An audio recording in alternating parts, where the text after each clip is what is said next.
Pak, first timers dan perintis nih, is it better for us to go IPO with our babies gitu ya? PT kita kan namanya kita perintis, biasanya kan di awal-awal tuh banyak hal ya Pak ya, mungkin banyak berantakan dan lain-lain. Is it better for us to use that, atau memang kita di awal itu memang sudah siapkan yang emang ini betul-betul dari awal udah sesuai deh sama apa yang sudah diatur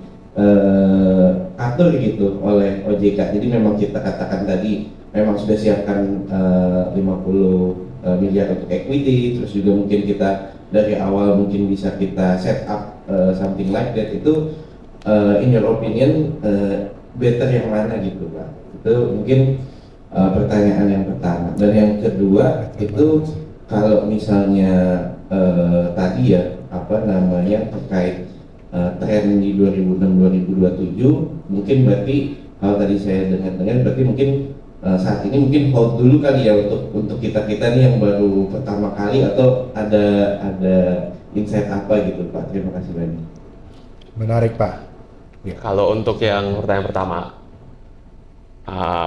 to me it's not even a question of better or apa. I think it's only possible opsi pertama. Apalagi it's only efficient opsi pertama. Karena misalnya gini, misalnya Bapak ada perusahaan yang mungkin yang nggak rapi-rapi banget, karena kan dulu bootstrap, family business lah, sama teman atau apa. Tapi kan semuanya di PT itu, modal awalnya, izin-izinnya, semuanya di situ gitu kan.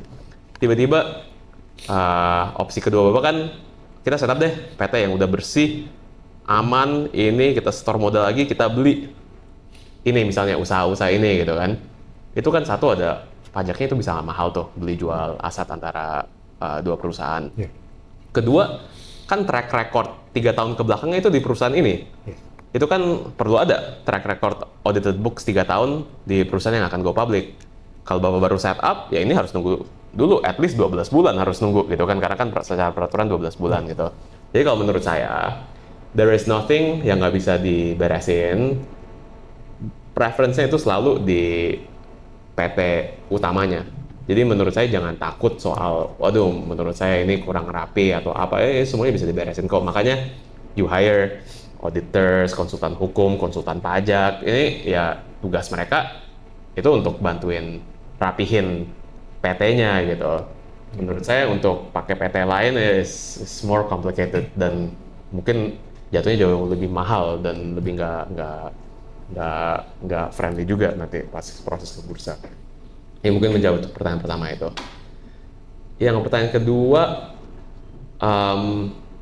frankly sejago-jagonya saya, sejago-jagonya Fahrul, itu kita nggak bisa predik juga what will happen 2026, 7, 8 gitu kan. Ya mungkin kita ada perkiraan, mungkin ekonomi bisa lebih baik nanti, atau industri ini bisa lebih main, atau kita lihat global makro, nanti ini kalau yang terjadi nanti harga komoditi bisa naik, jadi ini waktunya tepat. Itu we don't know for sure. We could have a guess, but we don't know gitu kan.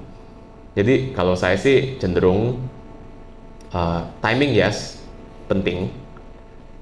Tapi ujung-ujungnya, frankly, rada hoki-hokian juga sih Pak. Serius, karena proses IPO aja kan perlu waktu 1 tahun. Jadi you have to predict 1 year ahead loh. At the time you list, your industry is panas. Itu kan susah. Mungkin yang sekarang lagi hot, misalnya sawit lagi hot gitu kan. 1 tahun mulai nih proses IPO. 1 tahun kemudian pas hari listing, harga sawit lagi anjlok. Ya itu kan juga nggak bisa diapain gitu ya. Itu namanya destiny. Jadi, tapi kayaknya memang fokus ke yang bisa kita kontrol. Iya, jadi kalau saya selalu bilang ke teman-teman itu ya let's focus on the things yang kita bisa kontrol. Kalau menurut kita 1 tahun ke depan ini akan bagus, ya udah oke, let's have the conviction, let's start the process. Tapi ya kita fokus yang kita bisa kontrol, which is operationally, fundamentally perusahaannya. Nggak usah pikirin yang lain terlalu banyak. Karena hoki-hokian Pak, saya waktu itu involved in both IPO Bukalapak sama IPO Goto. Dalam perkiraan saya, dan saya rasa dalam perkiraan Bapak Ibu semua, itu harusnya there is no world di mana Bukalapak bisa raise lebih banyak duit daripada Goto. Goto itu at the time top e-commerce, top ride hailing, digabung. Masa raise duitnya bisa kalah dengan Bukalapak, which was at that time mungkin number 5 e-commerce. Itu kan cuma masalah timing, tapi pas Bukalapak IPO, kebetulan market teknologi lagi sehot-hotnya. Mereka awalnya ke kita cuma mau raise 4 triliun. Demand yang masuk itu 30 triliun. Jadi mereka naikin ke 20 gitu kan. Goto, wah marketnya lagi turun, kasihan juga. Banyak investor malah cabut gitu. Ya, jadi ujungnya cuma bisa dapat 18 ya, 19. Ya. Somewhere there. Jadi ya ujung-ujungnya you cannot control those things. Jadi jangan stres, jangan pusingin gitu. Kita kontrol yang kita bisa kontrol aja menurut saya ya. Oke, Pak. Jadi mohon maaf belum ada insight gimana. Iya nih kalau boleh nambahin ya, ini kebetulan kan kalau di sisinya saya kan saya sering ketemu sama yang investor mau beli langsung ya Mas. Ini pengalaman saya Pak, aku coba cerita ya. Kalau kita misalnya lagi pitching gitu institutional investor, misalnya untuk saham baru, justru kalau kata saya jangan sampai sahamnya itu memang ada perusahaan yang disiapin langsung untuk IPO Pak. Karena mereka itu ingin dengar hal-hal yang manusiawi terkait company ini. Kalau untuk yang serius investor ya, mereka pengen nanya, oh ini kenapa dulu mulainya seperti ini, karyawan kamu berapa orang?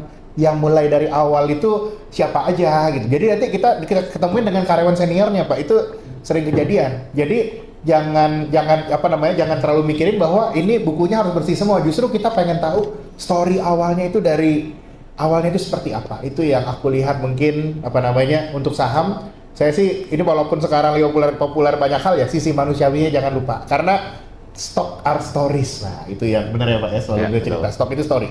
Jadi jangan sampai gara-gara terlalu bersih story-nya hilang. Nah, story-nya itu nanti yang bikin orang attach sama sahamnya. Ya, kira-kira kayak gitu. Terima kasih Pak.